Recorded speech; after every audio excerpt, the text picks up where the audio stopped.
this video, I've got 3 tips to help improve your training on the heavy bag.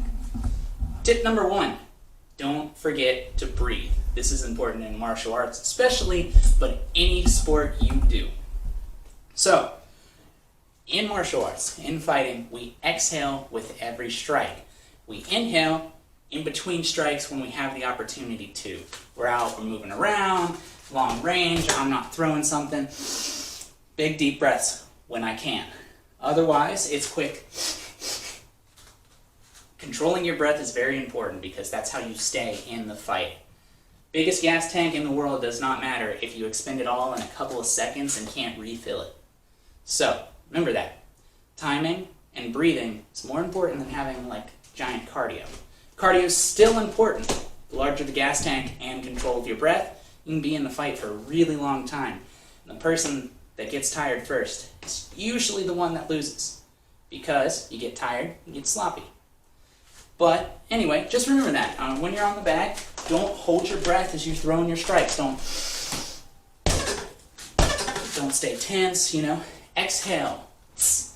Inhale in between.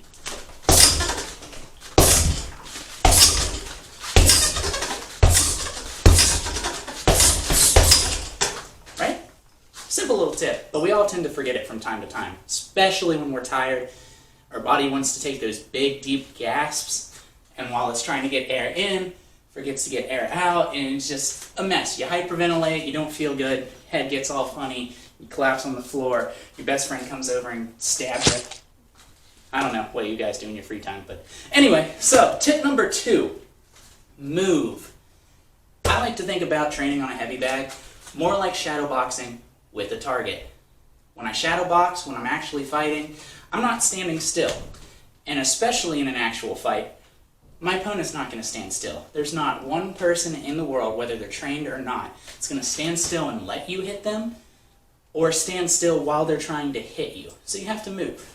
Now, I have an anchor on my bag, so it doesn't swing that much because I don't want it to hit the drywall and put a hole in the wall. I've already got a nice little nick down there, don't know if you guys can see, where I wasn't paying attention, and I was like, this bag's not going to hurt the wall. I was wrong. It did hurt the wall. Anyway, move around, right? Work your pivots, work your in and out. Don't just stand there and work your combos. That's good to get your technique nice and crisp and to get it in your muscle memory, but then start pivoting around, in and out, side to side, moving up and down, practicing your slips, your defense. Make sure you're working in all aspects, even while you're on the bag. Right? So I'm hitting.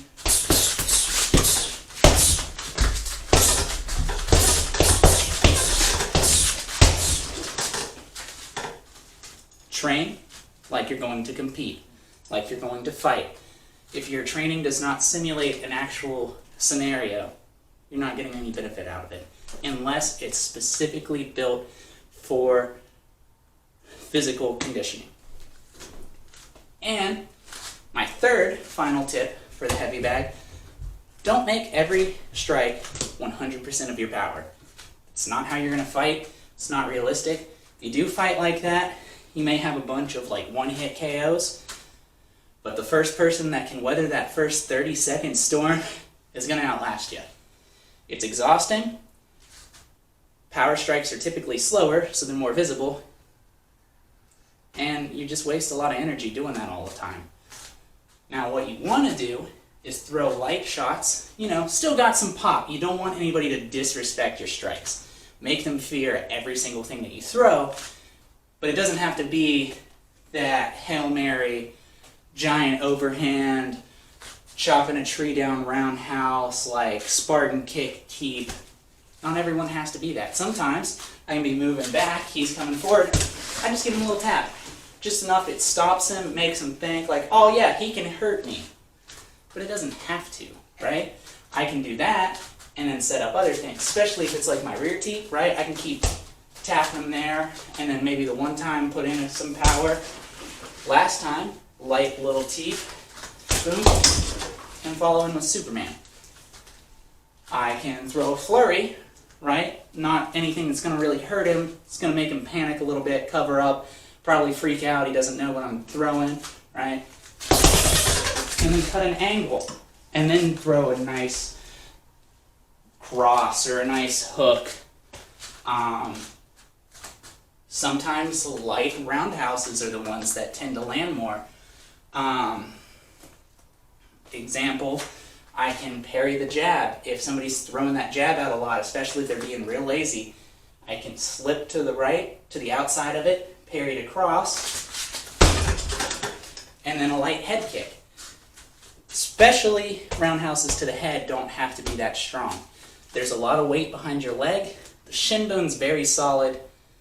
At most, a head maybe weighs 8 pounds, 8 to 10 pounds. You're gonna rock somebody at least a little bit with a head kick. They're not gonna be having a good time if you put a shin bone upside their dome. Anyway, so those are my 3 tips. Pretty simple. When you get tired, they kind of tend to go out the window because you get tired, you get sloppy. But if you can keep those in mind and try to incorporate those every time you're on the bag, I guarantee you you'll get a lot more out of your heavy bag rounds.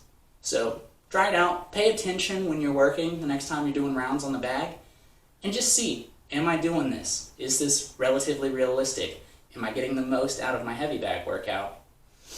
And if you're not already doing these, start mixing them in. Start trying to pay a little bit more attention to it. I promise you, you'll see a world of difference. But that's all I have for you guys. So, I'll see you next time. Peace.